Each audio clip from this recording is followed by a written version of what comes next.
Welcome to the Serious Sarcasm Podcast. My name is Jay Derosier. Everything you hear is purely my opinion and absolutely not gospel truth. If you do find yourself getting a little bit too worked up over what I say, feel free to take your opinion and, well, you know where. Now that we got that straightened out, sit back, relax, and you might want to get yourself some popcorn because it's going to be a long one. Enjoy the show, y'all.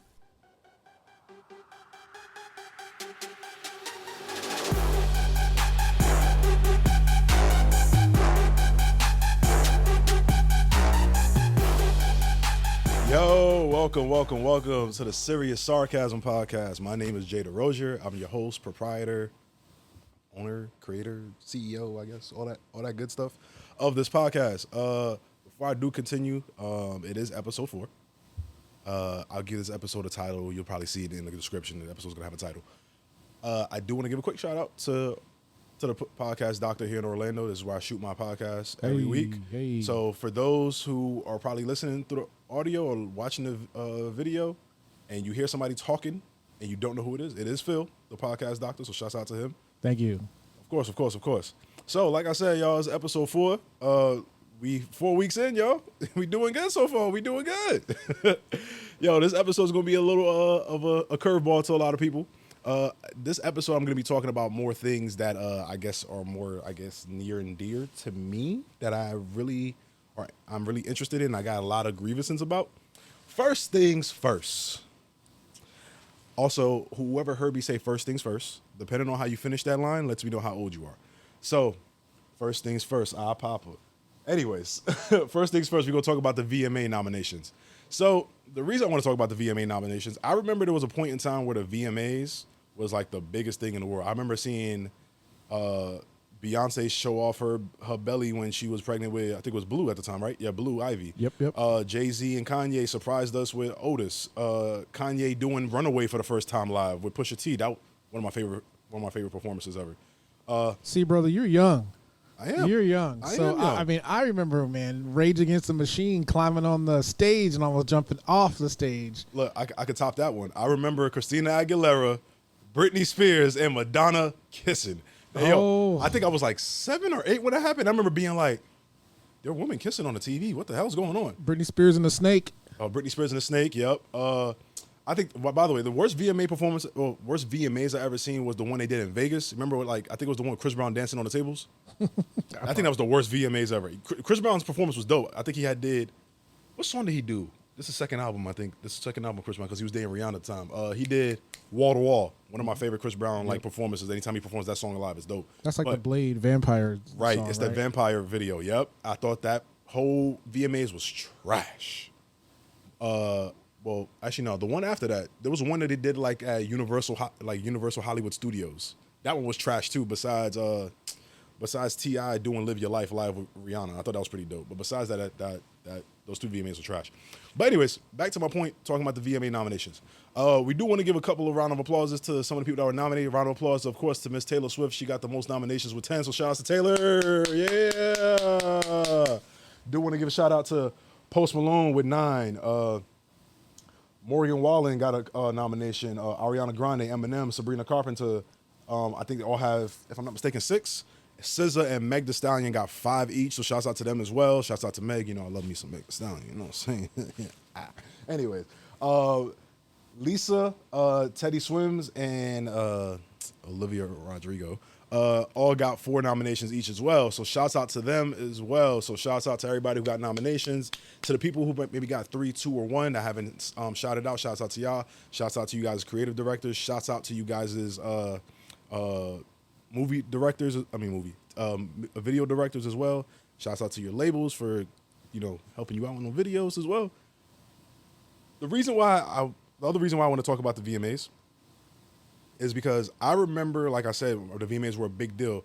I remember sitting down and on Facebook back in the day or on Twitter, live tweeting during the VMAs like, yo, this person got screwed, that person got screwed. I remember how big of a deal it was that, it was either Waka Flocka or French Montana didn't win Best New Artist versus Tyler, the Creator. And I guarantee you that video and that award decision has aged tremendously well. Tyler, the Creator is one of the best artists that's probably ever walked this earth, honestly, and that's my personal opinion. I stand on that. 10 toes down on that. But to be clear, when I say about the VMAs not having its is losing that luster, that appeal of just holding that Moon Man. Granted, it could be because we live in a day and age that nobody wants to sit down and watch your entire music video. But besides whatever, I guess, Beyonce drops or Taylor or Bad Bunny drops when it comes to music videos, who music video did we really like wait on this year besides Kendrick Lamar dropping a Not Like Us video?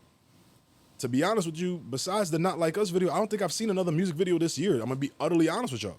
And that says a lot about where the music industry has headed and the turn that it's had. That turn didn't just happen this year. It's been going on since, I want to say that this turn has been happening since the introduction of like Vine. And that's 2012, 2013, when artists were getting 360 deals and they were getting screwed out of their money. This has been going on for a while, and this VMAs is a point case example of it.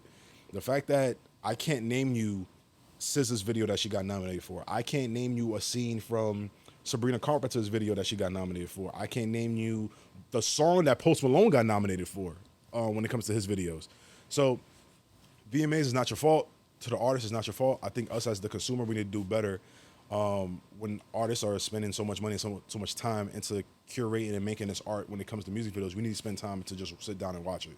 Myself included in that, I'll kick my back in on that as well. Yeah, there's no budgets anymore either. I mean, you remember Hype Williams? He don't make all them music videos. They were like $2-3 million budgets for those movies. Remember, there's no more budgets in videos anymore because of the age of like that 2009 to 2013 when dudes was just getting a iPhone out or like just a little. I remember that flip recorder or whatever little camcorder everybody had with the USB attached to it.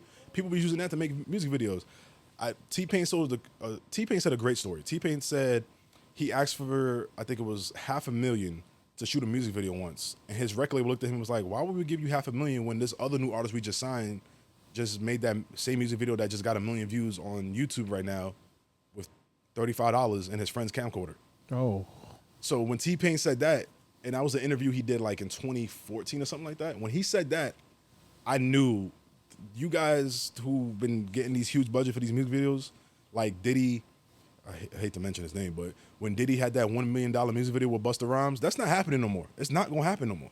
That's the reason why a lot of these artists, especially rappers, most of the music videos is them it's B-roll from them making an appearance at the club, or it's B-roll from them buying a car, or it's B-roll from them hanging out with their kids or their team at the crib, and they just shooting the music video real quick. That World Star era, when we were watching every Rick Ross video for every song on his album, when it was just him standing in the parking lot with like 6 cars. Prime example, Rick Ross's music video that he dropped when he dissed Drake. It was him in his garage with 1 car behind him. How expensive is that to make a good music video? Let's be real. It's our fault as a consumer, and it's the generation that I'm brought up in its fault as well, because we find a way to finesse the system without telling. We find a way to tell the music industry, like, bro, we really don't need your money. I can get my point across without needing your distribution. You know what I'm saying? So I feel you on that. It's our fault. It's our fault, but it's a good thing as a bad thing. I just wish people, when we do have artists like Morgan Wallen, SZA, Meg Thee Stallion, all the people I mentioned before, or people I didn't mention, when they make these huge music videos, I wish we did have a way that we can really show them love and really show them the support. Like, yo, this video was dope. I love the idea. I love the construct. I love how you did this, that, and the third, the effects, all that stuff. We don't do that no more. But, it is what it is. Speaking of effects in videos, I want to talk about a show that probably has some of the best visual effects I've ever seen on TV, and that's none other than House of the Dragon. The reason I want to talk about House of the Dragon, y'all, I'm a big Game of Thrones fan. I've read the book Fire and Blood that this show is based off of, so I have a lot of critiques. However, I don't critique it exactly to what the book is. What I mean by that is, for example, I forgot the kid's name, but King Aegon and his wife, his sister/wife, have 3 kids instead of 2. Those who watch House of Dragon, let me start. Spoiler alert, spoiler alert, spoiler alert, spoiler alert. Those who watch House of Dragons know that Aegon only had 2 kids, the twins, but he also had a younger child in the book. Whoever watched episode 1 knows what happened with the neck. The way that happens in the book is completely different than what happened in the show. I understand they got to take, what's the word, creative liberties, more or less, whether it's like, shrink the budget or grow the budget or expand on certain storylines. So I'm not going to kick the show's back in on that. What I'm mad about the show is, if anybody watched the show, and anybody who read the book and then watched the show understands what I'm about to say when I say this. That show took 7, 8, 9 episodes to basically tell about 2 chapters in the book. Maybe it's more than 2 chapters, but let's just say it took about 9 episodes, more or less, to tell about 70 to 110 pages of the book. And a lot of those episodes were filler episodes, let's be real. I understand what they're doing. They're trying to set up every plot line to tie it all together in season 3, because season 3 is going to, shit's going to go down season 3. I'm going to be honest. Shit's going to go down season 3, because I know what is going to happen. I read the book in its entirety, so I know what's about to happen. So season 3 is about to be crazy. But House of Dragons, bro, HBO, you guys have made a phenomenal show. I just wish you guys didn't drag us out like that, bro. It's kind of annoying to be like, oh my God, next episode is going to go down. You watch the next episode, it's like nothing happens. Yo, next episode's going to go down. Okay, let's sit in the room to talk. Let's sit in the room and politic. Let's sit in the room and do this. It's kind of annoying. It really is. It's kind of annoying. House of Dragons, man, you guys had a good season, had a great one. The Rotten Tomato score on the season finale proves what I'm trying to say to you guys. But it is what it is. House of Dragons, I gotta wait 2 more years for the next season, which sucks. 26. Let me ask you a quick question though. Talk to me. So back when we were a little bit younger, when TV shows had seasons, there were at least 20 episodes. Yeah, it was like 20 episodes, even if it was an hour-long show. Now they just do what, 8? Yeah. 10? Literally. And a break in between? The thing is, I'll give shows like House of Dragons, Game of Thrones a break, because if you watch one episode of Game of Thrones, that's like a whole movie, literally. It's literally like a whole movie. I'll give them a little side pass. But even when the original Game of Thrones series was on TV, we didn't have to wait that long. Besides, between season 7 and season 8, when season 8 was just trash, I think we waited like 2, almost 3 years for season 8 to come out, that final season. Mm-hmm. So I get it, but like for example, I'm binge watching an old ass show right now, The West Wing, because I'm so enamored about all the views on politics and all that stuff. So I want to watch a political show. I'm watching The West Wing and I'm watching The Newsroom right now. You're old. Yeah, they're mad old, and I'm you're old. I was born in '93, man. Give me a break. You're old soul. You look. Give me a break, man. Like, look. To be honest with you, yo, I kid you not. Maybe like 2 years ago, I finally watched The Wire. 2 years ago. Okay. Like, I watched The Sopranos a long time ago, just because like everyone kept saying gabagool all the time, because I had a lot of Italian friends. Not really Italian coworkers. I don't call them people my friends, but I had a lot of Italian. I had a lot of Italian coworkers. So I watched The Sopranos, and I was like, I see why people always reference the show for every little thing. But like I said, man, I like watching older TV shows because I can watch. I'm on The West Wing. I'm on season 1 still. I'm on episode 12, and I'm like, yo, I still got 4 episodes to go of the season for the first season of the show. So that goes to show you. Wait, Phil just mentioned seasons on shows aren't as long as you guys complain about. Like, oh my God, it was 8 great episodes, bro. We used to have 20 great episodes. Those who grew up watching Seinfeld, I caught Seinfeld on the reruns.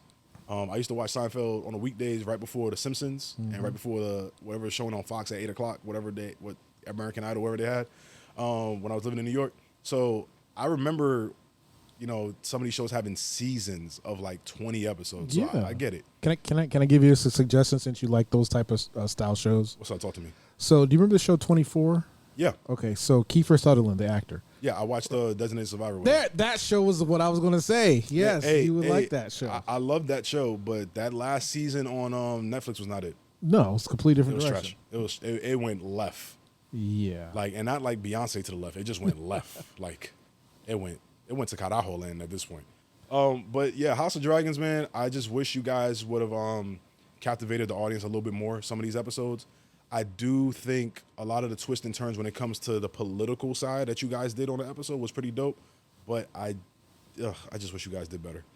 Now that I'm getting away from the House of Dragons, there's one thing about me I want to say to people is I'm very transparent. So when I say I'm very transparent is I'm an open book. You can judge me for how you judge me. You can say your opinion about me. I could care less about your opinion. But what I do want to say, though, is I do want to shout out a couple of people who have been watching the podcast. Every episode that drops, whether it be the first 3 episodes or even now, they'll send me a DM, they'll make a comment, and they'll shout me out. One of the videos that I have currently right now on social media that's kind of trending is an episode where I reacted to a video of a gentleman saying, if a woman, if you believe in women's intuition, why can't you feel, if you can feel in your woman's intuition that a man's cheating on you, why don't you feel when he's not happy in the relationship?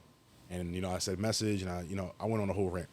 But because of that video going so popular and going so viral, people have DM'd me a couple of times and asked me to give more relationship advice. This person I'm about to read this message, she DM'd me it like a couple of days ago, and she said to me like, "Yo, Jay, let me know what you think, but just don't mention my name." So I'm not gonna mention your name. Just say I can't use that letter, because if I use that letter, people don't know who you are. Miss T. Okay. Miss T's told me, "Yo, Jay, I don't know how to say this to you, but I'm in a toxic relationship, but I don't know if it's really a toxic relationship. From what I can tell, I can't speak around him. Every time I tell him how I think or feel, it implies that I'm trying to be remotely negative about him or remotely negative to him, and he takes it as an attack, and he flips the script on me rather than us sitting down and having a conversation as two grown adults. I'm very empathetic about what he's going through in his life right now because he just lost his job. He's currently interviewing for new positions. He's been out of work now for 2 months. So I know he has a lot on his plate. So I try to put myself in his shoes and understand what he's going through. Yo, he is very extremely career oriented. So him losing his job threw a wrench in our relationship, not because he was the primary breadwinner. It was more so, it seems that he grew up in a traditional household where the man is supposed to be the breadwinner, and he puts a lot of pressure on himself because he wants to hold up to that expectations of how great his mom and dad's relationship was. And he wants to put that on us. Granted, we've only been together for 2 years. We're not on the track to get married just yet. We're still trying to figure out a couple of things with our relationship. He is getting some offers, and he's still interviewing for other positions, but I know it's stressing him out. Jay, how do I let him know, like, hey, I'm sympathetic about what you're going through. I want to have a full conversation with you, but I don't want you to flip the script on me. P.S. Jay, I probably shouldn't say this. Don't say it. Oh, no, I'm reading the message because she put a P.S. at the end of it. No, I probably shouldn't say this. Is her still saying it? Oh. Yeah. I probably shouldn't say it, but ever since he lost his job, he's been spending a lot more time outside of the house. Sometimes he comes home at 3 or 4 o'clock in the morning. It's kind of weird because we live in Orlando, and I know the clubs close at 2 o'clock. Even if he goes to an after hour spot, it closes by 4. So why is he coming home at 4 a.m., 5 a.m.? One day he came home, the sun beat him before he got home. That's kind of crazy. Ooh. Jay, I know I'm feeling some type of way because, he's stressing, but is this him she worded that wrong. Is this him showing out because he's not feeling fulfilled as a man and maybe he's cheating on me on the low, or is just him not feeling fulfilled as a man because of what's going on in his relationship? Jay, let me know what you think. I'll be watching the podcast. Keep up the good work. Miss T, thank you so much. I do appreciate that. I do appreciate that DM. It was a pretty long-winded DM, but I do appreciate it. I'm going to be honest with you. Speaking as a man, I'm transparent. I myself lost my job maybe a year or some change ago. I went through a big career change. In that career change, I still am single. But I was talking to somebody at the time. But me being so career oriented for that specific company that I was working for, and I was doing great things with the company, getting emails and text messages after I was let go from people who worked with me and people who were my subordinates telling me how much they miss me, this and the third. Let him know that feeling is gonna go away. You gotta pick yourself up sooner or later. And I'm not just saying that as a man, I'm saying that period. You gotta pick yourself up sooner or later. Losing your job is a tough thing. Losing your job is something that's gonna, how do I say this? It's something that's gonna make you feel like shit. It's kind of like going through a breakup of a very committed relationship that you're in. A lot of us maybe not like our jobs. A lot of us may like our jobs. It's gonna take him some time to get through that. But you saying that it's been 3 months since he lost his job, if I'm not mistaken, you said? 2 months. 2 months. 2 months. 2 months since he lost his job. Sorry. It's. I'm gonna say it's not more than enough time, but he's started. This should be the point in time now. He's turning the corner of, all right, now I felt sorry for myself. Now I need to get myself back up and go back to my ascension to where I was going. Mm-hmm. I'll say this to the other note that you mentioned. Still be sympathetic to him. Try to sit down and have a conversation with him. If this is a man that's similar to myself, I'm speaking me, Jay Derosier. Similar to myself, the best thing you could possibly do to him is maybe cook him a nice dinner. Have Catered to You by Beyonce playing. Just make him feel like a man one night. And when you make him feel like a man that night, just sit down at the dinner table.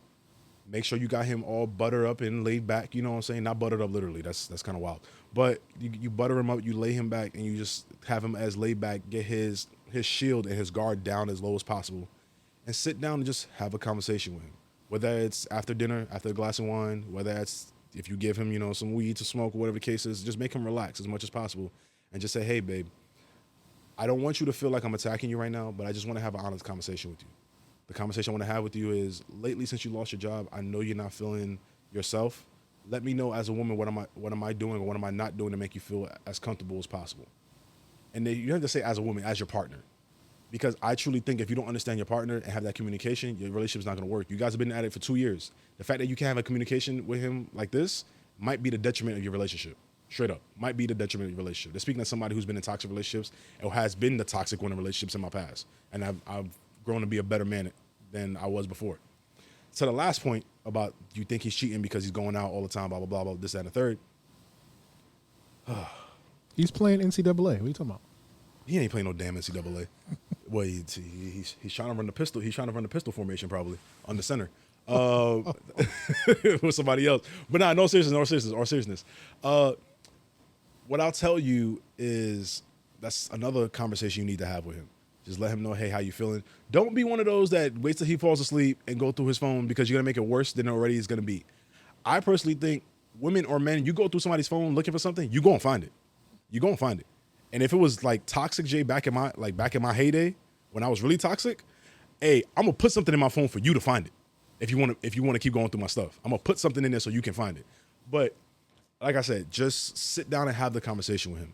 If you don't feel it's not aligning up, I would say then you got to look in yourself and say to yourself like, yo, do you really want to stick around and wait till he comes back on the upswing? Or do you want to just leave it as is and say like, hey, because of what you're going through, I don't know if I can handle this relationship anymore because you're displacing your anger, your resentment, your insecurities, or maybe your inadequacies, how you feel about what you may be inadequate or insecure about losing your job onto me. I can't live like this. I'm going to have to separate, or you just take a break. Take a break, but don't take a break and have someone else break your back. Just take a break from the relationship is what I'm saying, Miss T. I hope that answered your question, I guess. But, I'm not the relationship guru, but I'm going to be honest with you about how I feel about certain things.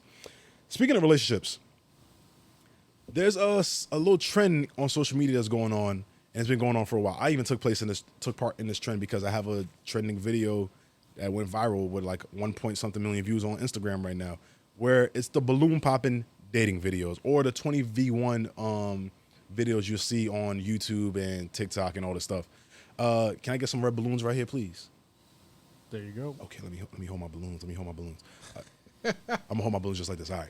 So for my visual people, and maybe people who probably see this on TikTok or something, you see me holding some balloons. I'm not gonna pop them, or whatever.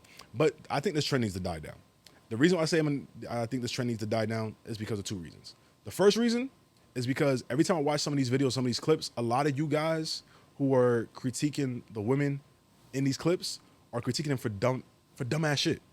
I literally saw a video last week, and it was of this girl. I follow her on Instagram now because she was fine as hell to me. Fine light skin John. But a guy popped his balloon not because she wasn't beautiful, not because she didn't have a good job, not because she wasn't educated, not because she didn't dress well or anything like that, or even she didn't have, I guess, the body type that he prefers. He popped his balloon because her toes and her nails weren't done. And what I mean by done, they weren't painted. They were done like they were manicured, but they weren't painted. And that's why he popped his balloon. Shit like that pisses me the fuck off. I'm going to be honest with y'all, and I'm about to go on a crazy ass rant. And this is to men specifically. This is just to men specifically. Women, I've kicked y'all back in enough with some of the fuck shit y'all do on my Twitter and all that stuff. This is for men specifically. And this is speaking as a man who used to do dumb shit. And this is me trying to speak retroactively. I'm trying to speak from a place of where I've learned and where I want to be better, and I've grown to become better. Introspectively. Thank you. Introspectively. Yo, with what's going on in this day and age about the women who only want men for or if you make this much money or that much money. Women who only want men who don't have, the women who choose and pick men who only have like, or hustlers or drug dealers because they don't want a nigga who got a regular 9-to-5 job. All the bullshit that's going on, my nigga, if you have a woman who's genuinely interested in you, who's there for you, who's willing to ride for you, my nigga, don't be petty over some fuck shit like her nails ain't done. That's the first thing I want to kick a nigga back in for when it comes to these balloon popping videos. The second thing I want to kick people's back in when it comes to balloon popping videos, this is for women now. I saw a video where a gentleman was well groomed, he dressed well, he dressed all right. Like, I don't really judge people's fashion sense, but he dressed all right. Like, I guess to the fashionistas who were on the balloon popping panel there. Literally, he has a great job, makes over 100K a year. He was 6'3" or 6'4". He was a pretty tall dude with dreads. Like, he was a pretty tall dude. And he was like about a brown skin complexion, a little bit lighter than I am. So pretty much everything that I guess the typical modern woman wants. But the reason why they popped the balloon on him because he wasn't exciting. They asked him what he does in his spare time. He said he paints and he watches anime because he doesn't like going outside and being out in the streets and all that stuff. He'd rather be at home with his significant other, getting to know each other a little bit more, cooking with each other, or going on dates together where they can enjoy experiences. They popped their balloons because they said they felt like he wasn't exciting. Ladies, there is slim pickings for y'all out in these streets. I don't give a fuck if a nigga got $1 million in his bank account or he got $10 in his bank account. I don't give a fuck if a nigga is 5'8" or 6'8". I don't give a fuck if a nigga is 180 or 380 when it comes to pounds. It's slim pickings for y'all. Lately, I don't know if you noticed, and it's not me trying to shit on the LGBTQ community. Women specifically, you guys are getting the short end of the stick lately, especially black women. You guys are getting the short end of the stick lately because we're coming to a day and age now in 2024 where a lot of men who were in the closet, they're willing to be like, yo, I don't need a beard to keep up with appearances. Like, I can just be myself. And for those who don't know what a beard is a guy who is gay who keeps a lover who's a woman, so they save face so people doesn't think they're gay. What? That's what a beard is. I didn't know that. Yeah, that's what a beard is. There's a lot of guys who are like, I don't need a beard anymore when it comes to my love life. I can just be open and be myself. Women, you have slim pickings. I saw some statistic that was like it was like a girl on the street and they did like the statistic. She was like, oh, I want to date a guy who's over 6'5". Okay, they show all the men in America who are over 6'5". She was like, I need a man who is between like, I think she said between like 210 and like 230 when it comes to weight. They showed a statistic and then like the men just started getting smaller. The pot just started getting smaller and smaller. Then she's like, oh, I need him to make over 150K a year. Yo, it literally showed men with those things that she wants on average in America is less than 0.048% of men in America are in that realm that she wants, of what she wants from a man. I think personally, when it comes to relationships, y'all, and this goes to the balloon popping videos, you guys are creating a terrible trend that's going to follow the generation behind us. And you guys need to, like, I'm not going to say you guys need to stop it because some of you guys are putting out great content. There's a young lady, I forgot her name. Her name slips my mind for the life of me. But she's producing pretty good content when it comes to the balloon popping videos. No one's being disrespectful. Everybody's being respectful when they pop balloons and all that stuff.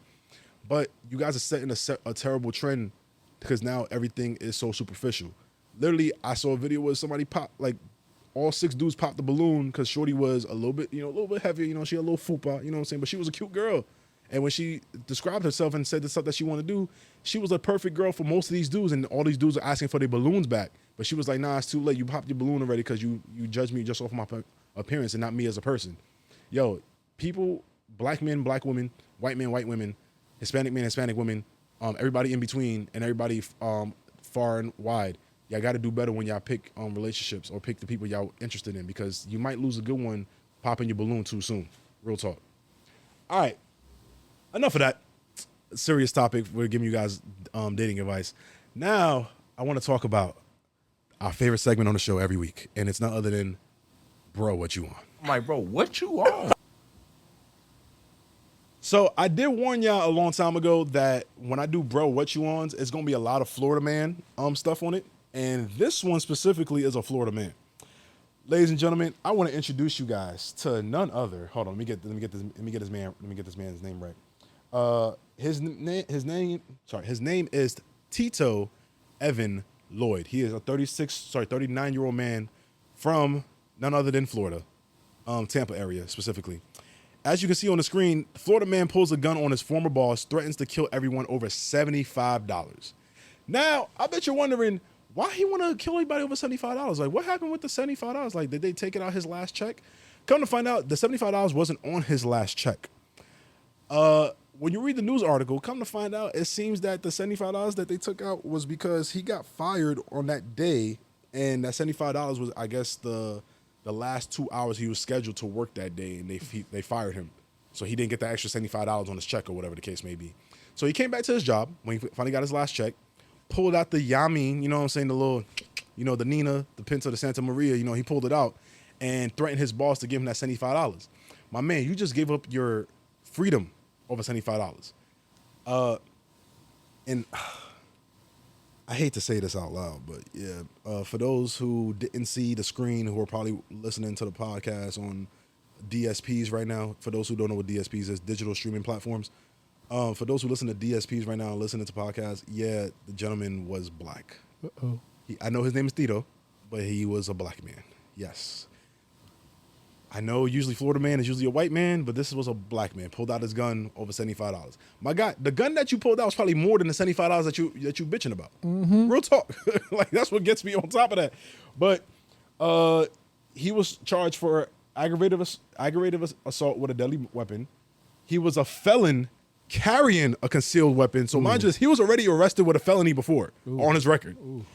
And he also got felony on possession of a firearm. My guy, you threw away your life again, I guess, because I didn't look up what his first felony was for, but you threw away your life again over $75. My dude, I'm going to be honest with you, that $75 wasn't worth it. As a black man, dog, speaking to another black man, $75 was not worth it. But, excuse me, you gots to be the dumbest motherfucker on earth to throw away your life over $75 goddamn dollars. Ladies and gentlemen, can I give him a bro what you Like, on? bro, what you on? So with that being said, y'all, this was another great episode of the Purgatory. Oh, sorry, I said Purgatory Podcast. That's my old podcast name. Sorry. Hey, remix. This is another episode of Serious Sarcasm Podcast, y'all. My name is Jay Derosier. I do appreciate you guys listening in. To those who have been DMing me, if you guys keep DMing me for relationship advice and my opinion on certain things, I'll be more than happy to give it to y'all. I'm gonna be honest with y'all. I'm not gonna do this every episode. I'll probably do one episode or one out of every 3 episodes. I give you guys dating advice from my DMs or whatever the case may be. But please, if you do decide to shoot me a DM with relationship advice, I'm gonna be honest with you. I do not check my personal DMs. I don't even check my personal notifications on social media. Please DM the podcast page on Instagram. It's Serious Sarcasm Pod at Serious Sarcasm Pod. Oh, so for those who do that, that's cool. If you want to shoot me a follow on my personal page, that's cool with me too. No stress. I'm cool with that too. Just letting you know I don't check my personal DMs often, if ever. So with that being said, it's been another great episode of Serious Sarcasm Pod. Appreciate you. I'm signing off. Y'all be safe.